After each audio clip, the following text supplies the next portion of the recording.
सया हेच आणायले, हवा हेच करायला, तू घरीच फक्त हळदी कुंकू देती कोणाची घेती कोणाची, बस घरी.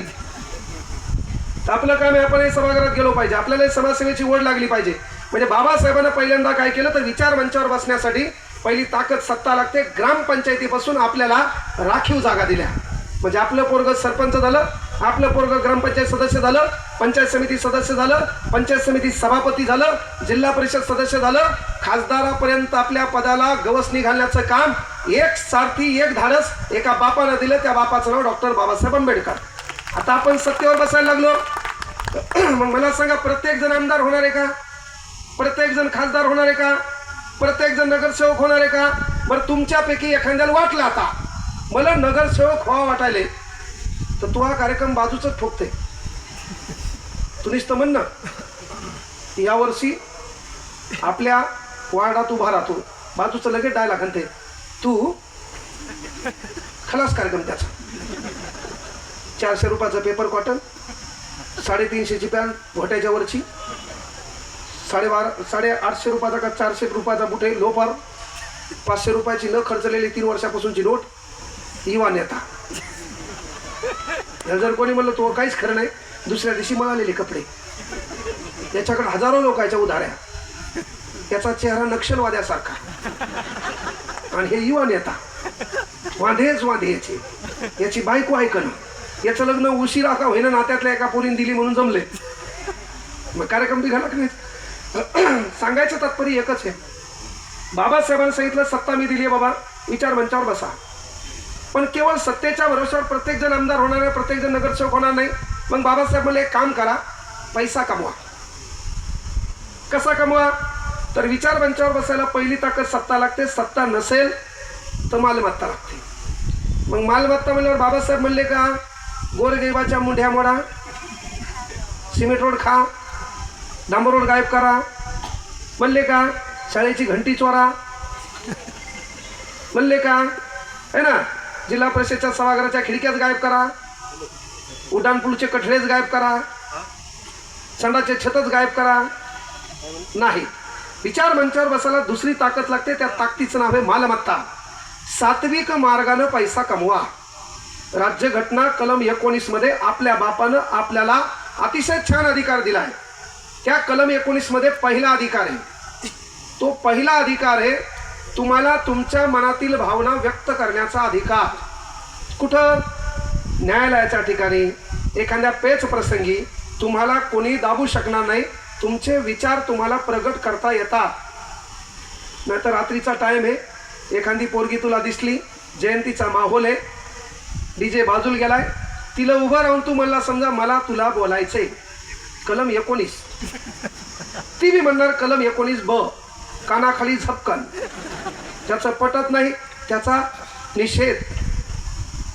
म्हणजे मेन गोष्ट काय, कलम 19 नुसार तुला बोलण्याचं स्वातंत्र्य, कलम 19 नुसार तुला तुझ्या पक्ष संघटना स्थापन करण्याचा अधिकार. आता तू व्हॉट्सअप ग्रुपचा ॲडमिन आहे का नाही? तू आता पक्षाचे ना, तू म्हणला तो रक्त मेसेज पाठवू शकतो, नाही म्हणला ओनली ॲडमिन सेंड मेसेज बंद करू शकतो. त्या ग्रुपचं काही बी नाव ठेवू शकतो का नाही तू? त्या ग्रुपचे नावं तर इथं न सांगितलेले बरे, असे नाव आहेत त्या ग्रुपचे. म्हणजे तुला पक्ष आणि संघटना स्थापन करण्याचा अधिकार कोणा दिला? बाबासाहेबांनं. बरं, एवढ्यावर बाबासाहेब पुन्हा काय केलं? ह्या देशातल्या कुठल्याही राज्यामध्ये तुला निसंकोच फिरण्याचा अधिकार, या देशातल्या कुठल्याही राज्यामध्ये तुला फिरण्याचा अधिकार, कंसात तुझ्या पैशानं. नाही तर पोलीस स्टेशनला गेला, मागायला महिन्यात लग्न झाले, माझ्या बायकोला मला मनालीला जायचे, तू उलट नाही तर जाय स्वतःच्या पैशानं. का गव्हर्नमेंट पैसे देईल का तुला? या देशात महत्वाची गोष्ट आहे निशस्त्र पद्धतीने, ह्या देशामध्ये निशस्त्र पद्धतीने सभा घेण्याचा अधिकार. निशस्त्र पद्धतीने तुला तुझे विचार व्यक्त करायचेत, लोकांचे विचार ऐकायचे, तू सभा घेऊ शकतो, एका ठिकाणी बसू शकतो, आपले विचार व्यक्त करू शकतो. पण सभा घ्यायला धनाधन तलवारी उभा राहिला, कार्यक्रम बिघडला. तुला तलवारी करता येतील का? म्हणून मग इच्छा आहे आणखी 100 वर्षे इंग्रज आपल्या इथं पाहिजे होते. वाटलं तर आणखी आणा, कोणाकडून होत असेल, इंग्रज 100 वर्षे पाहिजे होते. आपल्या लोकांना नीट करण्याचं काम इंग्रजांनी केलं पहा. 3 टाइम मारायचे ते, सकाळ दुपार संध्याकाळ. दिसला की ठोकला. आपले लोक बोलतच नव्हते. दिसला की हल्लाच. 9ला बंद म्हणजे बंदच. सकाळी 6 उघडणे म्हणजे उघडणे. एवढं इंग्रजांनी मारलं. आणि इंग्रज मारतला डेंजर होते. आपल्या लोकांकडे मारायचं साहित्य काय होतं? तलवार, भाला, आणि काहीच नसेल तर दाभण, सुई, आणि बैलाकडे टाचन पिन. त्याच्या बाहेर काय मारायचं साहित्य होतं का? आपण तलवार उगारली, इंग्रज तिकडून गोळी हाणायचा. आता ते काय सनी देओलचा पिक्चर आहे का? 5-6 गोळ्या लागल्या आणि तरी तू पुढं चाललाय, मा तुझे सलाम. इंग्रजांनी आपल्याला तिथं नीट केलं. पण सांगायचं तात्पर्य, विनंती एक आहे की बाबा, इंग्रजांनी एवढं करत असताना त्यांनी तुम्हाला नीट करण्याचं काम केलं. सध्याची युवक पिढी एवढी वेगळ्या वळणावर आहे. सध्या तुम्ही 4 माणसं एकत्र बसल्यावर पुढच्याची जात माहीत झाल्याशिवाय बोलता येईना. तुम्ही ही गोष्ट आवर्जून लक्षात घ्या. आपण 4-5 जण एका ठिकाणी बसलोत, आपली ओळख नाहीये, पण बोलायचं या माणूस या नात्यानं, तर त्याची जात माहीत झाल्याशिवाय बोलता येईना. आणि आपले लोक एवढे दलिंदर आहेत, जात बराबर माहीत करतात. ट्रेनमध्ये बसला आणि ट्रेनमध्ये बसल्यावर तुला कळलं त्याची जात कळणं. पहिले त्याला विचारतो, तू आडनाव काय? मग ते म्हणलं, मोह आडनाव गायकवाड आहे. तू कोमात गेला तर राजश्री शाहू महाराजांना आडनावाची कार्यक्रम उडीला.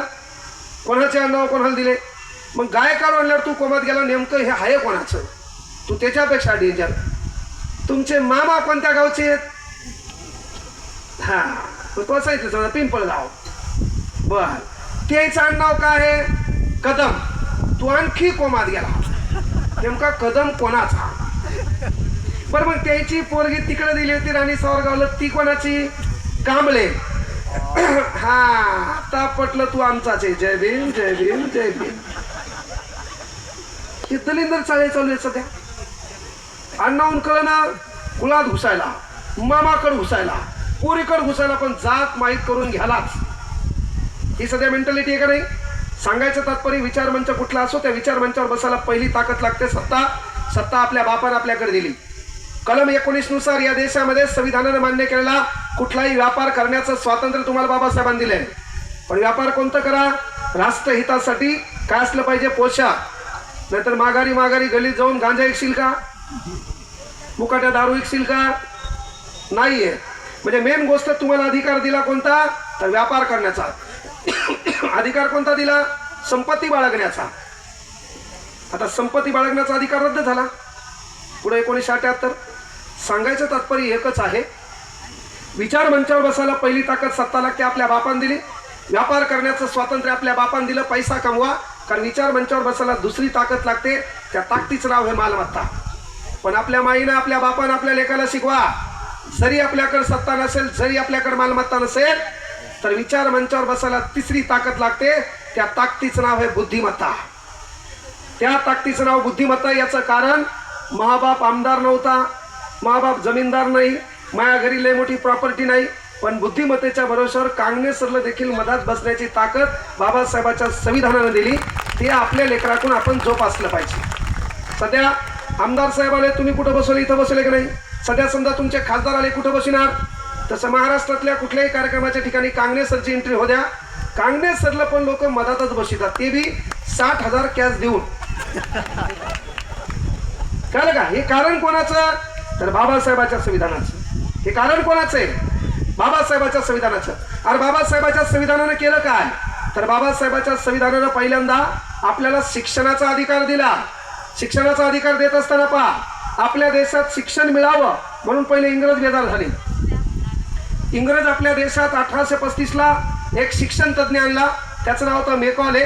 मेकॉले म्हणला, ह्या लोकांचा आणि आपल्या लोकांचा प्रॉब्लेम व्हायलाय, आपली भाषा एकमेकाला कळणं, मग एक काम करा म्हणले, यांना इंग्रजी भाषेतून शिक्षण द्या.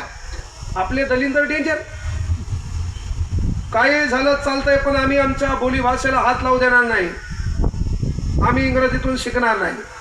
ते मेकॉले म्हणलं मला, ते निघून गेलं. 1854ला आपल्या इथं चार्ल्स वूड आला, त्याने सांगितलं तुमचा आणि आमचा प्रॉब्लेम हे व्हायला की आपल्या भाषेचं आव्हान देवाण होईना, म्हणून तुम्ही इंग्रजी शिका. ते म्हणलं काही झालं चालतंय, आम्ही इंग्रजी शिकणार नाही. ते बी वापस गेलं. 1882 ला आपल्या भारतात हंटर कमिशन आलं. 1882च्या कालखंडामध्ये पुणे महानगरपालिकेचे महात्मा ज्योतिबा फुले नगरसेवक होते. 5 कोटीचा निधी आला होता. त्यांनी जर भ्रष्टाचार केला असता ना, अंबानी, टाटा, बिर्ला त्याच्या घरी कामाला असते. पण एक गोष्ट लक्षात घ्या, जरी कामाला नसतील तर इतिहासाच्या सुवर्णाक्षरात आपल्या बापाचं चित्र झळकते. ते नाव महात्मा ज्योतिबा फुले. म्हणजे पैसे कमी भेटले हे मॅटर नसते, पैशानं सर्व काही मिळवतात हेही मॅटर नसते. मग त्या महात्मा ज्योतिबा फुलेंनी हंटर कमिशन समोर एक साक्ष दिली की या गोरगरिबाच्या लेकरांना पहिल्यांदा जर एखादी बाब समजून घ्यायची असेल तर त्यासाठी शिक्षण लागते. आणि म्हणून हंटर कमिशन समोर महात्मा ज्योतिबा फुलेंनी एक मागणी केली. ती मागणी होती 6 ते 12 वर्ष वयोगटातील विद्यार्थ्यांना मोफत आणि सक्तीचं शिक्षण द्या. आपण परतंत्र्यात आहेत, आपण गुलाम आहेत. आणि महात्मा ज्योतिबा फुले कोणासमोर मांडायलेत? हंटर कमिशन समोर. काय मांडायलेत? शिक्षणाची व्याख्या. कशी मांडायलेत? मोफत आणि सक्तीचं द्या. याच्यावर थांबले का? नाही. शिक्षण देत असताना तुमच्या